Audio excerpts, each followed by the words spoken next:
And today's report is an example. We have 1,346 new positive cases of COVID-19. There's no backlog in that. That is today's numbers. Those are recent tests and positives. It is an indication that right now, at least we're finding more virus out there, and there is probably more virus out there than any time to date in our dealing with this pandemic. If you take out the backlog cases that came in last week, I think a week ago from Lexington, this would be our single highest day. That's not where we want to be right now. So we've got to stop this third escalation. And then with the levels that it's on right now, well, we've got to start seeing decreasing cases. So I've said wake up call before. Maybe this is a jolt or a shock to the system, but everybody ought to be concerned and everybody ought to be doing the right thing. And those that are out there that try to confront you for wearing a mask or being a jerk, that's all they are. And they're putting your health at risk. So do the right thing. The vast majority of people are with you. Let's keep it up, and let's know that we've got to step it up a little better and a little better each day. Let's push the complacency out. Let's get the urgency back in. 171 of the 1,346 cases today are kids under 18. You want another reason? More kids are getting this. And with us not knowing about the full long-term impacts of this, let's mask up and let's knock our numbers down so there are fewer kids that have to go through this. Brings our total number of cases since the beginning to 83,013. We've tested now 1,718,621. Those aren't Kentuckians. Those are total tests. Some people have had multiple tests. Today, we have 711 Kentuckians in the hospital. That's up from 704 yesterday. Currently in the ICU, 185 Kentuckians. That was just 170 yesterday. So we are seeing a concerning increase there.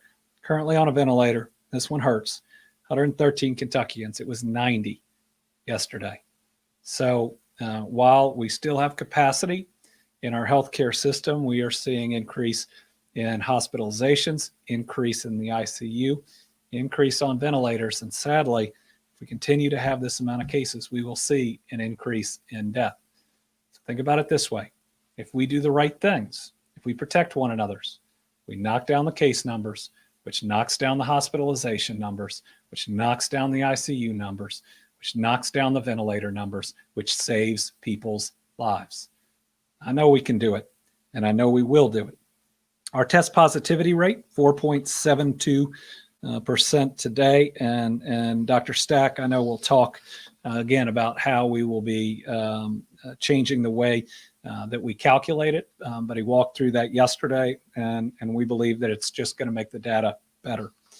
New cases by county: Jefferson 276, Fayette 96, Bullitt 36, Hardin and Pike 34, Warren 33, Hopkins 27, Henderson and Kenton both at 26, Oldham and Scott 24, Madison 23, McCracken 21, Shelby 20, Boone, Christian, and Jessamine all at 19, Laurel, Lawrence, Rockcastle, and Whitley all at 18, Knox, Pulaski 17, Adair and Taylor 16, Campbell 15, Hart 13, Carter, Davis, LaRue, Marion, Marshall, and Perry County all have 12, Caldwell and Russell 11, and Boyle 10. And if that sounded like a long list, that's what happens when you have 1,300 cases. When we have a lot of cases, we also end up with more death. And so today we have lost 7 additional Kentuckians that will need your help, need your green lights, need your bells at 10 a.m. every morning.